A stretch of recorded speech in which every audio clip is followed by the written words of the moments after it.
Walking Dead, and then a Walking Dead photo, and then...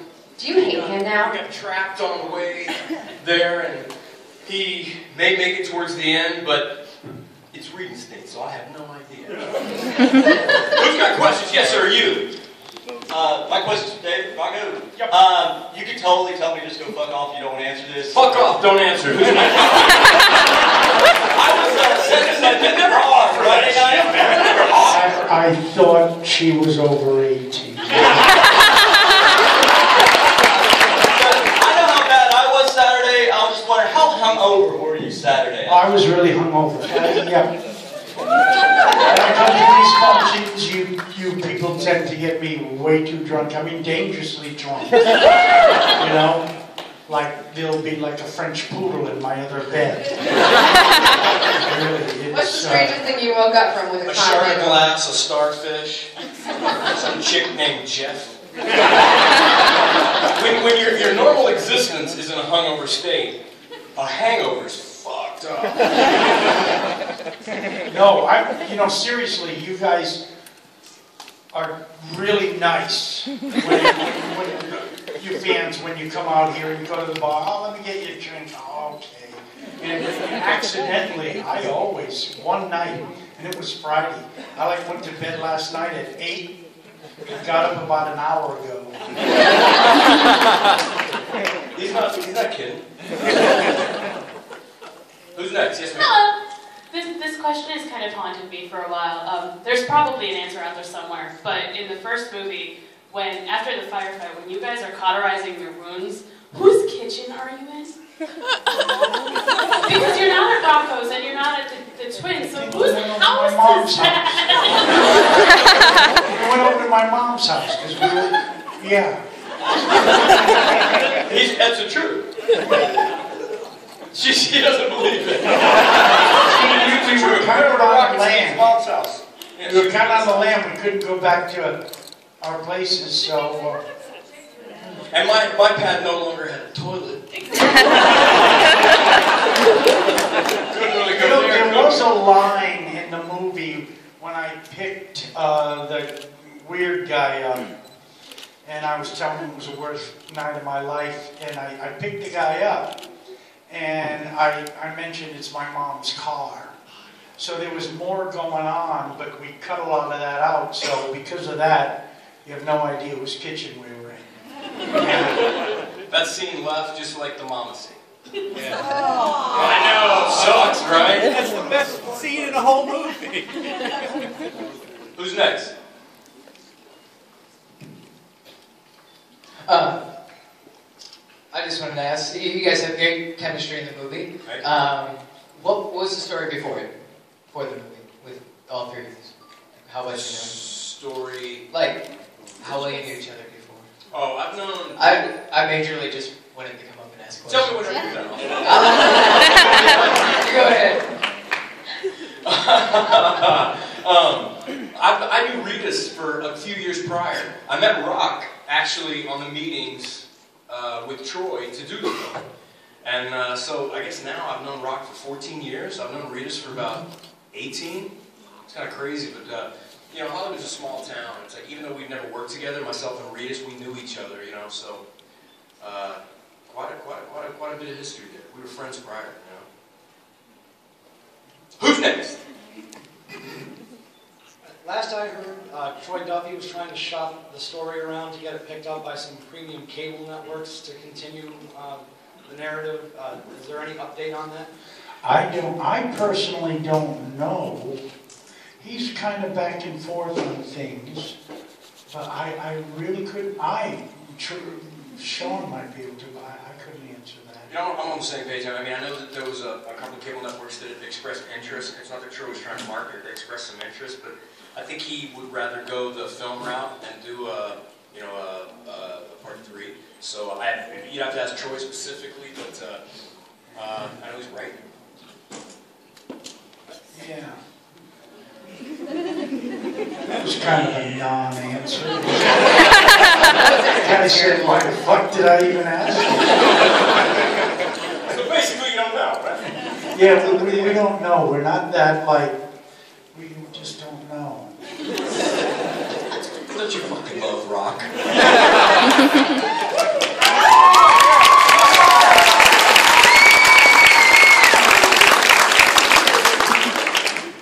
Alright, I just kind of wanted to ask, obviously, talk about chemistry that you guys have, and, you know, throughout the whole movie, it's the three buddies.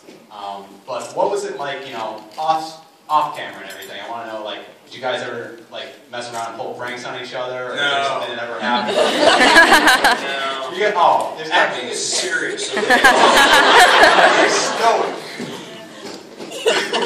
Thesping takes a lot of concentration. For me to launch myself into that character, I have to erase all reality. I can't just turn it off and on like a light switch.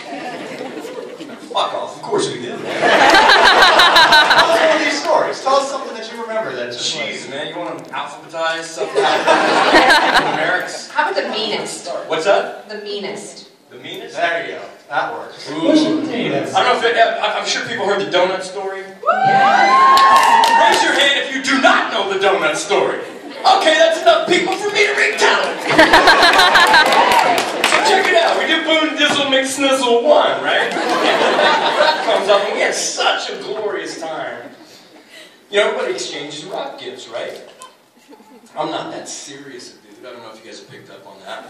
So I got Riedenstein. There was a Dunkin' Donuts. We shot in Toronto and Boston. And I got him a box of dozen glazed donuts. And I put it in his trailer. I'm like, hey, we had a great time, man. I hope this, this film, if it has huge success, it was killer working. I'll see you back in LA. And he's like, hey, man, knock on my trailer door. Did you leave some? Actually, it was Rita, so it's like, hey, man, did you leave me some donuts? I was like, yeah, man, I left you some donuts. It's a wrap gift, you know. And we had a great time shooting. I was like, oh yeah, thanks, man, cool. And he skipped it back to his trailer, right? Only Rita's can. And so the next day I showed up. I'm like, dude, what's those donuts, man? The glazed donuts. I fucking love donuts, man. Don't you love donuts? I can't get enough of donuts. They're great. They're killer, man. For breakfast, for lunch, snacks. I love them. He's like, whoa. No, I didn't get on to them yet, but maybe I'll have some for after lunch for dessert. I was like, do it, man. Fucking glazed donuts. Fucking Dunkin' Donuts killer, man. The next day I showed up. He's like, yeah, I had a couple donuts, yeah. Like, you gotta polish those off, man. You can't take them with you. He's like, oh, well, man. God, wait, this pressure me. What he just does, right? So 2 days later, finally, he's in the trailer, in the makeup trailer. Look, we're getting ready for the morning. It's like 6 a.m. and he's eating the last 2 donuts. It's our last day of shooting. He polishes those babies off. I'm like, solid, man. You ate those donuts. Good for you, brother. So after we wrapped, I sent him a little envelope in the mail to his house in LA. Enclosed in the envelope was a Polaroid of me sitting in my trailer in a Barca Lounger, threadless, with a glazed donut around my Jimmy Johnson.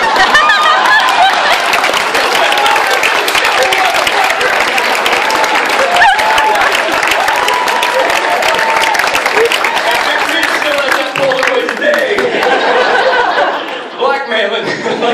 Every time I tell the story, he's like, dude, I'm gonna post that shit. Imagine there was a photo of me like floating around the interwebs with just a Winchell's glazed around my Jimmy Johnson. It's weird shit. Anyway, it's probably the dirtiest shit I ever pulled. Who's next?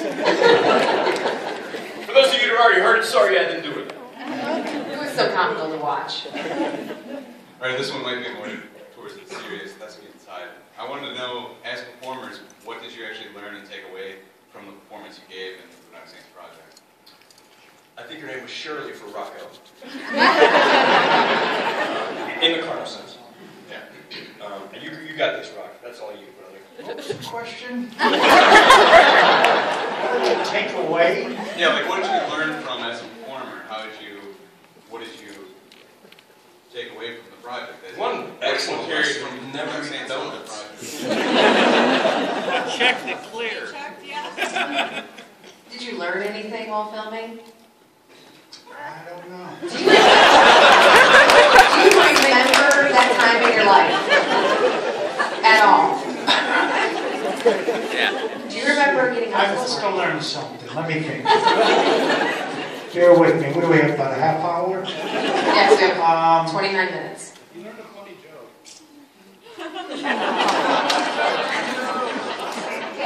Did I learn anything, Sean?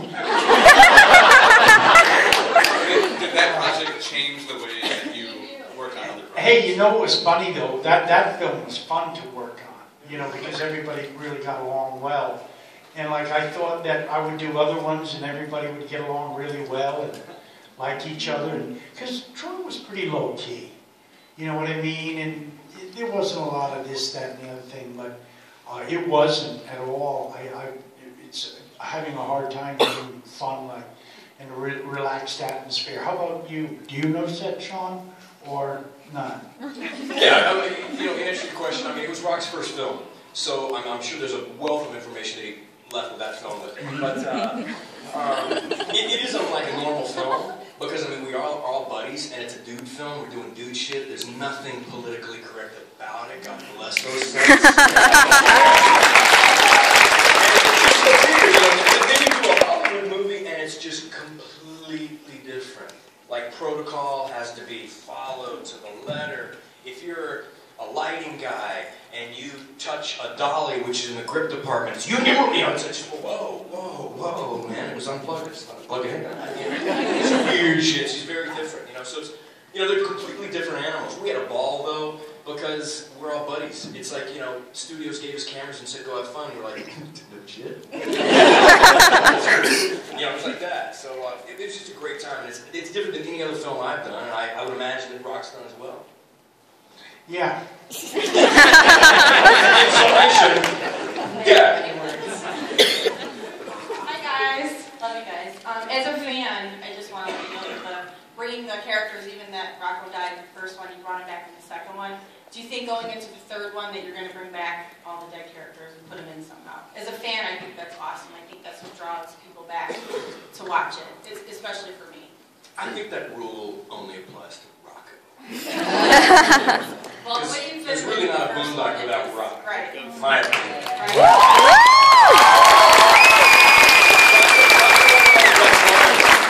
My opinion has the best line in both movies, you know. There's doers and talkers.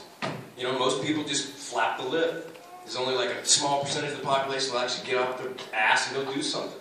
You know, which one are you? That's his line. And Rock has all the cool lines. They're true! Thanks, guys. Hi, we were just wondering, what were your funniest, like, fan stories, like, interactions with fans? Oh, wow. Wow. One of my favorites is, I got a small business in LA, and one time I was at 7-Eleven next to my academy. I just trained, I'm raining wet, I'm in shorts, and I'm at 7-Eleven getting Gatorade. And it was Halloween. And Halloween is in Boys Town. It's the gay part of LA. And I'm in the 7-Eleven. Not that there's anything wrong with it. No, it's pertinent to the story because the guy was obviously gay, which half my students are gay. It's in that part of town.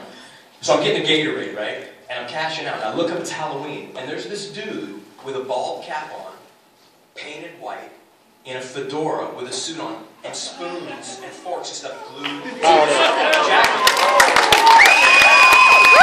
And I'm wringing wet. I'm cracking my, sipping my beer. I'm like, oh shit! I looked at him, and I said, so, and I'm wringing wet, right? Shirt's wringing wet. I'm like, so that's a cool costume, man. So who are you for Halloween? And he looked at me with fucking disdain. And he goes, obviously you haven't seen the film. I was like, you go, boy, you go.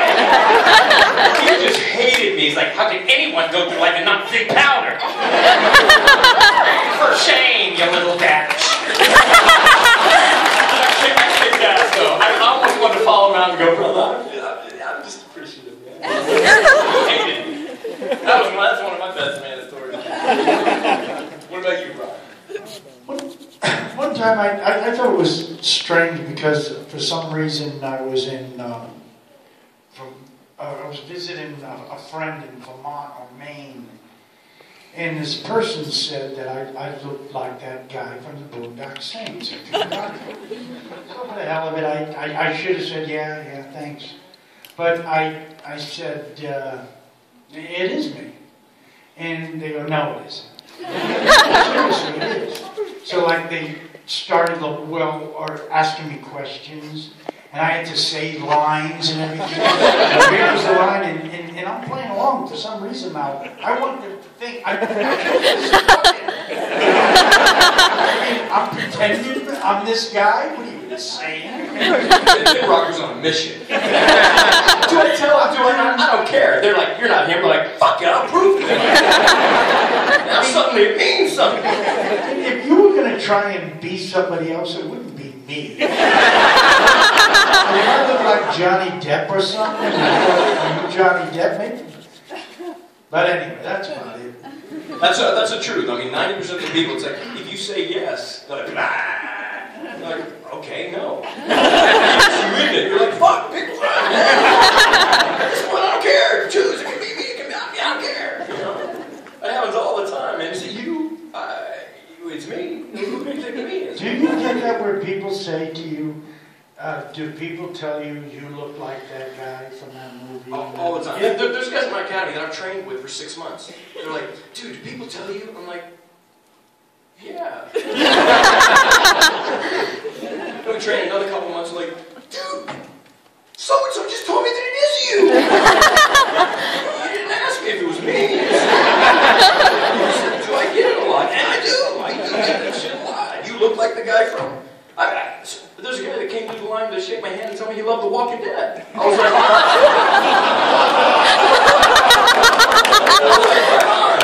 have you ever seen The Walking Dead? No shit. Was it? Who was it? Oh!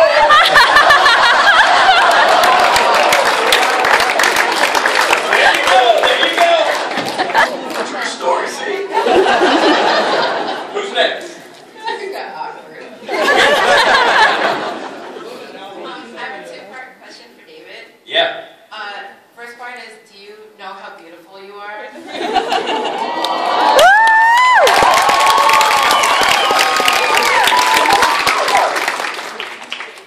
I don't know. But he's open for some convincing. I also wanted to know if you have a special beard shampoo. I just use whatever I use on my hair. Right now I'm dealing with the Redken product.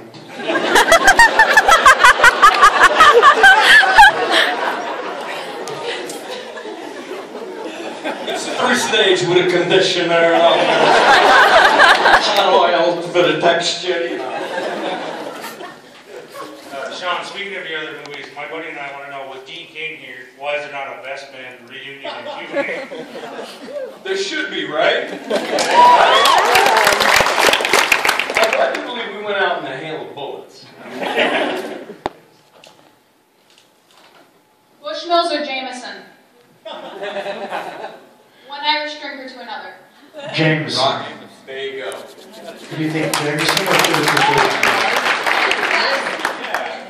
Well, it depends if you're Catholic or not. I'm Catholic, so should it be Jameson? If you're Catholic, yeah. Okay. Jameson, yes. Did you know that you're supposed to have a certain preference if you're Catholic?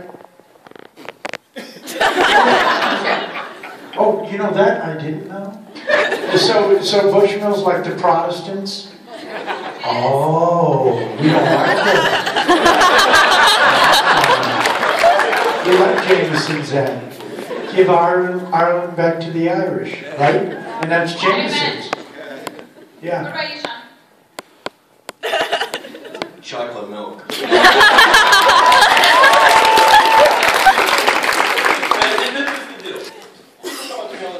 Dude, will you do a shot of Jamie with me? I'm like, fucking, how do I take you to learn how to like Jameson? That shit tastes like super fucking unleaded. I do a shot, everybody's like, I love this shit, and then they do a shot, and they're like, woo, love it! You're like, you don't fucking like that. Last time you're banging the chicken, you're like, ugh.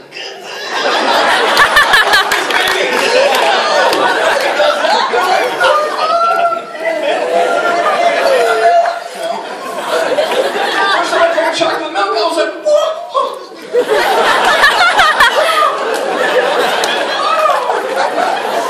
That shit. Nobody drank Jameson the first time was like, had a religious experience. The fucking Nestle came down from the cloud.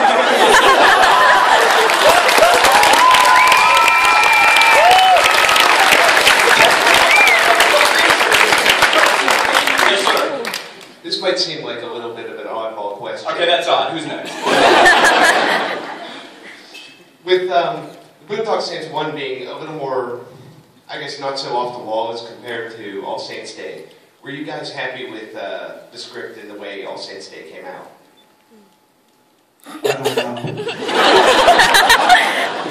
I prefer the first. It's more my kind of flick. Dead serious vigilantes doing serious shit. I like the story behind the first. It's my preference. You know, there's people out there that love the second more. My personal preference, I love the first. So you didn't care for the Wobat's fajitas? There was serious shit going on. Thank you very much. I've been waiting all weekend to use the Wobat's fajitas thing. So anytime, brother. Sorry, I'm really tired. You just take the mic down. Go ahead. Hi. Well, in the first movie, obviously, there's a really kind of magical scene with another character.